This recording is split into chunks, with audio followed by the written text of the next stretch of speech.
నమస్కారం, ధన్యవాదాలు.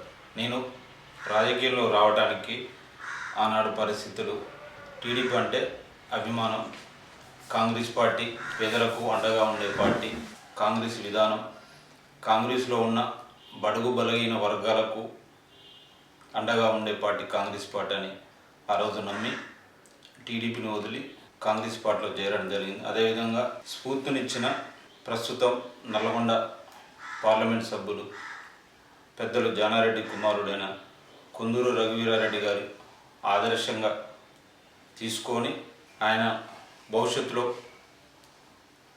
ఇక్కడ పెద్ద నాయకుడిగా ఎదిగి ప్రజలకు మంచి సేవ చేసి యూత్ ఫాలోయింగ్ ఎక్కువగా ఉంది అనే ఆలోచనతోటి ఆనాడు కాంగ్రెస్ పార్టీలోకి రావడం జరిగింది. నేను కాంగ్రెస్ పార్టీలో 2012లో కాంగ్రెస్ పార్టీలో చేరడం జరిగింది. తెలంగాణ ఉద్యమం ఉన్నప్పుడు, ఊపందుకున్నప్పుడు, ఇక్కడ తెలంగాణ ఏర్పడిన తర్వాత కాంగ్రెస్ పార్టీకి ఇప్పుడు పరిస్థితి మాజీ ఎమ్మెల్యే భాస్కర్ రావు గారికి కాంగ్రెస్ పార్టీ టికెట్ ఇవ్వడంతో అప్పటి నుంచి నేను కాంగ్రెస్ పార్టీలో చురుగ్గా పాల్గొని కాంగ్రెస్ పార్టీ పిలిపించినా ఆ పిలుపుకు ముందులుండి నా వంతుగా నేను పాత్ర పోషించిన ఆ పరిస్థితులను కాంగ్రెస్ పార్టీ 2014లో టికెట్ ఇచ్చినప్పుడు భాస్కరరావు గారికి మెజారిటీతో గెలిపించి మిర్యాలగూడెంలో ఎంతో డెవలప్మెంట్ చేస్తారని ప్రజలకు ఉండే. కానీ వెన్నుపోటు పొడిచి తల్లి లాంటి పార్టీని వదిలి టీఆర్ఎస్లో పార్టీలో చేరి మిర్యాలగూడ నియోజకవర్గ ప్రజలను మోసం చేసిన వ్యక్తి భాస్కర్రావు. మా ఉట్లపల్లి గ్రామంలో ఉన్న పరిస్థితులు, మిర్యాలగూడెంలో ఉన్న పరిస్థితులు, ఎప్పటికైనా కాంగ్రెస్ పార్టీ అండగా ఉంటుంది అనే ఉద్దేశంతో పార్టీని వీడకుండా పార్టీని అంటుపెట్టుకొని భవిష్యత్తు పార్టీ ఎప్పటికైనా అధికారంలో వస్తుంది, వచ్చినప్పుడు మన పడ్డ కష్టానికి ఏదో ఒక రూపంగా ప్రతిఫలం దొరుకుద్ది అనే ఉద్దేశంతో నేను టీఆర్ఎస్ పార్టీకి వెళ్ళిపోలే. కానీ టీఆర్ఎస్ పార్టీలకు ఒక కార్యకర్త కూడా పోలే. ఏదో నాయకులు వాళ్ళ స్వార్థం కోసం, వాళ్ళ కాంట్రాక్ట్ కోసం తప్ప ఒక్క కార్యకర్త కూడా టీఆర్ఎస్ పార్టీకి వెళ్ళిపోలేదు. 100% పార్టీ పిలిపించినా కానీ దానికోసం నేను ముందరున్న ప్రయత్నం చేసిన, ప్రోగ్రాం ఎక్కడిచ్చినా అక్కడికి నా వంతుగా నేను అన్ని పనులు వదిలిపెట్టుకుని పార్టీ కోసం పనిచేసిన. పార్టీ కూడా ఈరోజు నాకు గ్రామశాఖ కమిటీలో యూత్ కాంగ్రెస్గా నా ప్రస్థానం స్టార్ట్ అయింది. తర్వాత యూత్ కాంగ్రెస్ అయిపోయిన తర్వాత మండలంలో ఇప్పుడు ప్రస్తుతానికి మండలపాటి ప్రధాన కార్యదర్శిగా నాకు పార్టీ అవకాశం ఇచ్చింది. నేను పడ్డ కష్టానికి పార్టీ గుర్తించి నాకు ఈ అవకాశం ఇచ్చింది. మిర్యాలగూడెంలో ఆనాడు బిఎల్ఆర్ గారు రాకముందుకు ఇక్కడున్న మాజీ ఎమ్మెల్యే గారు ఎంతోమందిని నాయకులని, కార్యకర్తలు బెదిరించి కేసులు పెట్టి వాళ్ళని ఇబ్బంది పెట్టినా కానీ పార్టీని నమ్ముకొని అట్నే ఉన్నారు. పార్టీకి వెన్నుముక్కల కార్యకర్తలు ఉన్నారు, నాయకులు కూడా ఉన్నారు. ప్రస్తుతం డిసిసి అధ్యక్షుడు ఎమ్మెల్సీ గౌరవనీయులు పెద్దలు శంకర్ నాయక్ గారు చాలామంది పార్టీని వదిలిపెట్టి పోయినా కానీ భాస్కర్ లాంటి వారు పార్టీని వదిలిపెట్టిన పార్టీ కోసం నిలబడి కష్టపడి కార్యకర్తలని 10 ఏళ్ళు కాపాడుకుంటూ వచ్చిన నాయకుడు ఎమ్మెల్సీ శంకర్ నాయక్ గారు. అదేవిధంగా ఏదైనా ప్రోగ్రాం చేయాలన్నా చాలామంది వెనకడేసి ఏ విధంగా అయితే అధికారం లేవు కదా, మనం కేసులు పెడతారేమో అనే భయంతో కొందరు వెనకడిగేసినా కానీ కొందరు నిటారుగా నిలబడి పార్టీ కోసం నిలబడి కష్టకాలంలో ఉన్ని కేసులు అయినా కానీ మేము తట్టుకుంటాం. అదేవిధంగా పార్టీని నిలబడాలి, పార్టీ బలోపేతం కావాలి, పార్టీ అధికారం రావాలి, అధికారం వస్తేనే కాంగ్రెస్ పార్టీ అధికారం వస్తేనే పేదలకు అండగా ఉంటుందని ఆ రోజు కొట్లాడినాం. బిఎల్ఆర్ గారు వచ్చిన తర్వాత పార్టీ గ్రాఫ్ మరింత పెరిగి కార్యకర్తలు కూడా చాలా ఉత్సాహంతో పనిచేశారు. ఆ విషయంలో ఎమ్మెల్యే గారికి నేను ధన్యవాదాలు తెలుపుతాను. ఎందుకంటే ఆనాడు పట్టుమని 10 మంది కూడా మేము ప్రోగ్రాం చేయాలంటే రాకపోయి ఉండే. అదేవిధంగా ఎమ్మెల్యే గారు మున్సిపాలిటీ టైంలో వచ్చి పార్టీకి ఎండుదండగా ఉండి ముందుండి నడిపిన వ్యక్తి గౌరవనీయులు పెద్దలు ఎమ్మెల్యే గారు. ఆయన ఇచ్చిన ప్రోగ్రాంలో పాటు మేమందరం నాయకులు ఆయన వెంట ఉంటూ నడుస్తూ ప్రజల్లో కాంగ్రెస్ పార్టీ ఉన్నది, రాబోయే రోజుల్లో కాంగ్రెస్ పార్టీ ఖచ్చితంగా అధికారం కోసం వస్తుంది అనే సిద్ధాంతుడు గౌరవనీయులు ఎమ్మెల్యే గారు బత్తుల లక్ష్మారెడ్డి గారు తన ఖర్చుతో తనకు తోచినంత తన ఆదాయంలో కొద్దో గొప్ప ప్రజలకు సేవ చేస్తూ కాంగ్రెస్ పార్టీ అధికారం తీసుకురావాలనే ఉద్దేశంతో చాలా పథకాలు మీరు చూశారు. కళ్యాణ లక్ష్మి, ఈశ్వర బంధు, హెల్మెట్ విషయం ప్రతి ప్రోగ్రాం ఆయన సొంత డబ్బులతో చేసి ఆయన కష్టం ప్రతిఫలం పార్టీ హైకమాండ్ నిర్ణయించి ఈరోజు టికెట్ ఇచ్చి మిర్యాలగూడ ప్రజలు ఏదైతే ఎమ్మెల్యే గారి మీద నమ్మకంతో పెట్టి ఆ నమ్మకాన్ని వంపు చేయకుండా ఆయన ఎమ్మెల్యేగా మిర్యాలగూడ నుంచి ఎమ్మెల్యేగా అసెంబ్లీలో పంపించి ప్రజల గొంతుగా ఉండి ఆయన మిర్యాలగూడెంలో డెవలప్మెంట్ చేయడానికి తన వంతు ప్రయత్నం చేస్తుంది. ఈ 6 గ్యారెంటీ పథకాలు కాంగ్రెస్ పార్టీ ప్రవేశపెట్టిన పథకాలు మొత్తానికి ప్రజల్లోకి తీసుకుపోతే ప్రజలు వివరిస్తాం, ప్రజలకు అర్థమయ్యే విధంగా చెప్పి రాబోయే ఎలక్షన్లో స్థానిక ఎలక్షన్లో కాంగ్రెస్ పార్టీకి గ్రామ పంచాయతీలలో ఎవరైతే కష్టపడ్డ కార్యకర్తలు ఉన్నారో వాళ్ళకి ఖచ్చితంగా న్యాయం జరుగుతుంది. పార్టీ ఎవరైనా నేను కానీ ఇంకో వ్యక్తి కానీ ఎవరైనా కానీ పార్టీ నిర్ణయాన్ని కట్టుబడి ఉంటాం. పార్టీ లైన్ దాటే విధం చేయం. ఎవరమైనా పార్టీ నిర్ణయం ప్రకారం పార్టీ ఇది పని చేయమంటే ఇది చేస్తాం, వద్దంటే ఊక్కున్న పరిస్థితి మీద. అదేవిధంగా 6 గ్యారెంటీ పథకాలను ఖచ్చితంగా ప్రజల్లోకి ఎవరో గిట్టని వాళ్ళు తప్ప వాళ్ళు అధికారం 10 ఏళ్ళు అధికారం పోయింది కాబట్టి కాంగ్రెస్ పార్టీ ప్రవేశపెట్టిన పథకాలు ప్రజల్లోకి పోతున్నాయి, ప్రజలకు మంచి ఆదరణ పొందుతున్నానే జీర్ణించుకోలేక దాన్ని ఒక 2-3 దాన్ని డైవర్ట్ చేసి ప్రజలని డైవర్ట్ చేయడానికే తప్ప 6 గ్యారెంటీ పథకాలు ఖచ్చితంగా ప్రజలకు అందుతున్నాయి.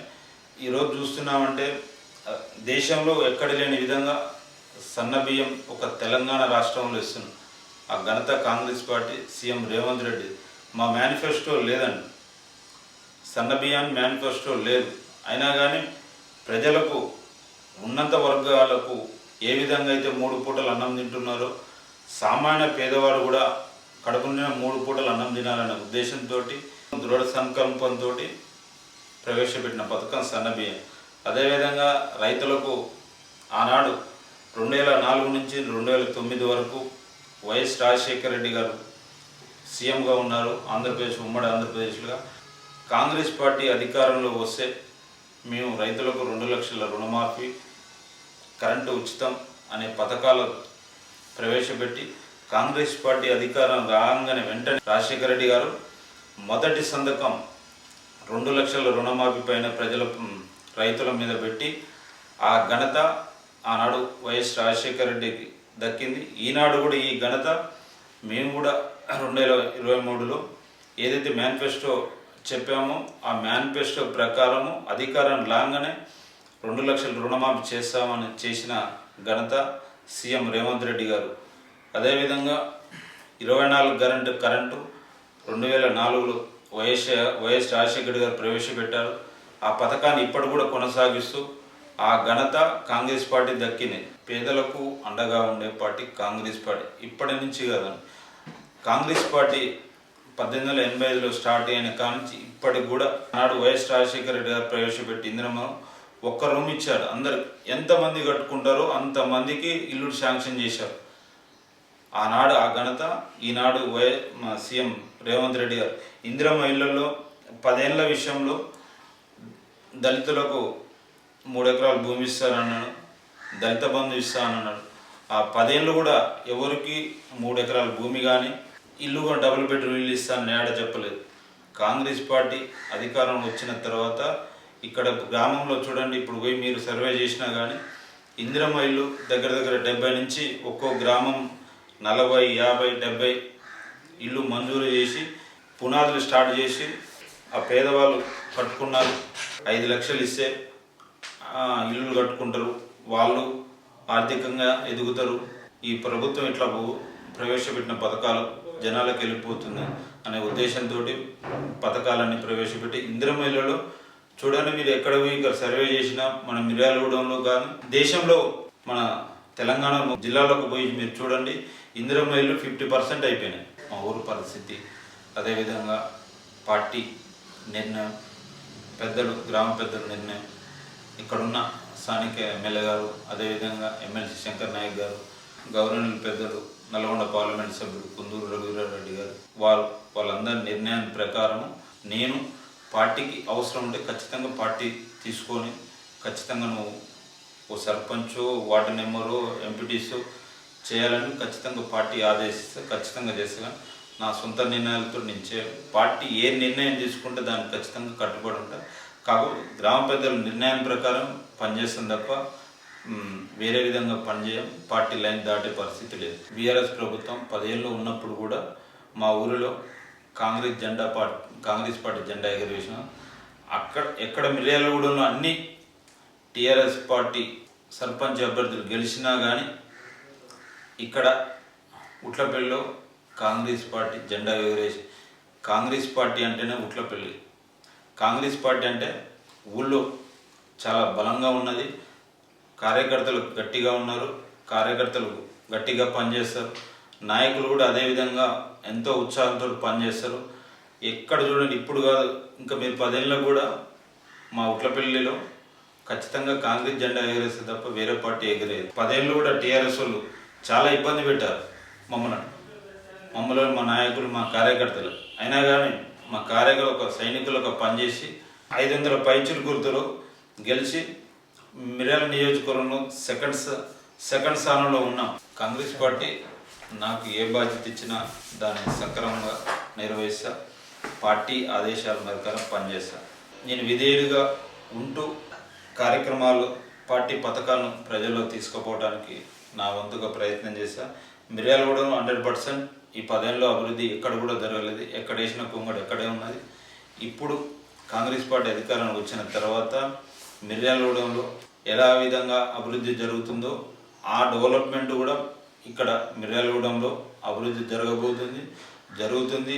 ఈ 5 ఏళ్లలో పెద్దలు గౌరవనీయులు ఎమ్మెల్యే గారు కూడా వారి ఆధ్వర్యంలో మిర్యాలగూడెం అభివృద్ధి పథంలో నడవబోతుంది. అదేవిధంగా ప్రతిపక్షాలకు కూడా అందని విధంగా అభివృద్ధి అనేది మిర్యాలగూడెం జరుగుతుంది.